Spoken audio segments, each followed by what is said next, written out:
নমস্কাৰ আজি মই আপোনালোকৰ কাৰণে এটি গুৰুত্বপূৰ্ণ ইনফৰমেশ্যন লৈ আহিছোঁ সপ্তম দৰমহা আয়োগৰ অধীনত কৰ্মচাৰীসকলৰ মৰ্গীয়া বানচ শূন্য নহ'ব কাৰণ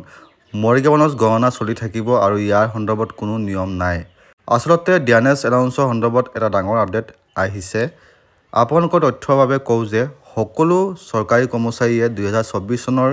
জানুৱাৰী মাহৰ পৰা 50% ডিএনএছ ভাতা লাভ কৰি আহিছে এনে পৰিস্থিতিত এইটো শূন্যলৈ হ্ৰাস পাব বুলি বহু আলোচনা চলি আছে কিন্তু বৰ্তমান এই সন্দৰ্ভত চৰকাৰে কোনো আনুষ্ঠানিক বিবৃতি প্ৰকাশ কৰা নাই গতিকে যদি আপোনালোকৰো এই বিষয়ে বিভ্ৰান্তি আছে আৰু সম্পূৰ্ণ তথ্য লাভ কৰিব বিচাৰে তেন্তে আজি আমি আপোনালোকক এই ক্ষেত্ৰত সহায় কৰিবলৈ ওলাইছো বহু চৰকাৰী কৰ্মচাৰীৰ মাজত আটাইতকৈ বেছি চৰ্চিত বিষয়টো হৈছে ডিএনএছ ভাতা শূন্য হ'ব নে নহয় গতিকে আপোনালোকক কওঁ যে ডিএনএছ এলাউন্স শূন্য নহ'ব কাৰণ ডিএ হাইকৰ হিচাপ এনেদৰে চলি থাকিব যোৱাবাৰ ডিএনএছ এলাউন্স শূন্যলৈ হ্ৰাস কৰা হৈছিল ইয়াৰ আঁৰৰ কাৰণ আছিল ভিত্তি বৰ্ষত পৰিৱৰ্তন হোৱা কিন্তু এই সময়ত ভিত্তি বছৰ সলনি কৰাৰ কোনো প্ৰয়োজনীয়তা নাই এই কাৰণেই এতিয়া চৰকাৰে ডিএনএছ ভাতা 50%তকৈ অধিক বৃদ্ধি পোৱাৰ পিছতো ডিএনএছ ভাতা শূন্যলৈ হ্ৰাস পোৱাৰ কোনো বৰ্তমানলৈকে বিবৃতি ওলোৱা নাই আপোনালোকক কওঁ যে এতিয়ালৈকে জানুৱাৰী ফেব্ৰুৱাৰী মাৰ্চ এপ্ৰিল মাহৰ সংখ্যা আহিল আৰু এতিয়া মে মাহৰ সংখ্যা জুন মাহৰ শেষত আহিব ইয়াৰ পিছত জুলাই মাহত পুনৰ বৃদ্ধি হ'ব ডিএনএছ ভাতা যদি আমি চাওঁ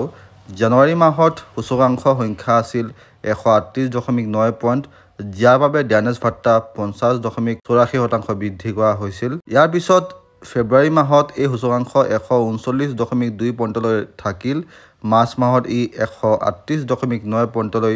কমি আহিল আৰু তাৰ পিছত এপ্ৰিল মাহত সূচকাংক সংখ্যা 138.94 লৈ বৃদ্ধি পাইছিল যদি এই আৰ্হি অনুসৰণ কৰা হয় তেন্তে ডিএনএছ ভাতা 51.44%, 51.95% আৰু এপ্ৰিল মাহলৈকে 52.43%ত উপনীত হৈছে এতিয়া আটাইতকৈ ডাঙৰ প্ৰশ্নটো হ'ল যেতিয়া ডিএনএছ ভাতা বৃদ্ধি হ'ব তেতিয়া কিমান বৃদ্ধি পাব যদি আমি বিশেষজ্ঞসকলক বিশ্বাস কৰোঁ তেন্তে এইবাৰ যদি ডিএনএছ ভাতা বৃদ্ধি কৰা হয় তেন্তে ইয়াৰ 3% পৰ্যন্ত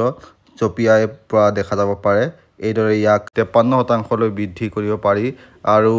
ইয়াৰ শূন্য হোৱাৰ সম্ভাৱনা একেবাৰেই নাই অৱশ্যে মে আৰু জুন মাহৰ বিষয়বোৰ এতিয়াও আহিবলগীয়া আছে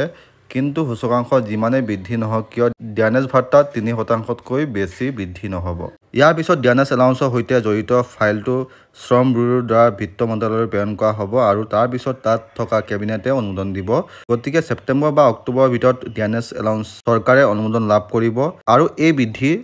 2024 চনৰ জুলাইৰ পৰা কাৰ্যকৰী হ'ব এই সময়ছোৱাত ইয়াৰ মাজত মাহবোৰ কেৱল বকেয়া হিচাপে পৰিশোধ কৰা হ'ব ডিএনএছ এলাউন্স শূন্যৰ পৰা আৰম্ভ হওক বা হিচাপ 50%ৰ ওপৰলৈ বৃদ্ধি হওক নিশ্চিতভাৱে 3% বৃদ্ধি পাব দিয়ে যদি এনেকুৱা হয় তেন্তে ডিএ 53% পোৱাৰ সকলো সম্ভাৱনা আছে এয়া আছিলে আজিৰ ইনফৰমেশ্যন আজি লৈ আহিছোঁ লগ পাম আন এটি ভিডিঅ'লৈ তেতিয়ালৈকে ষ্টে হেল্ডি বাই বাই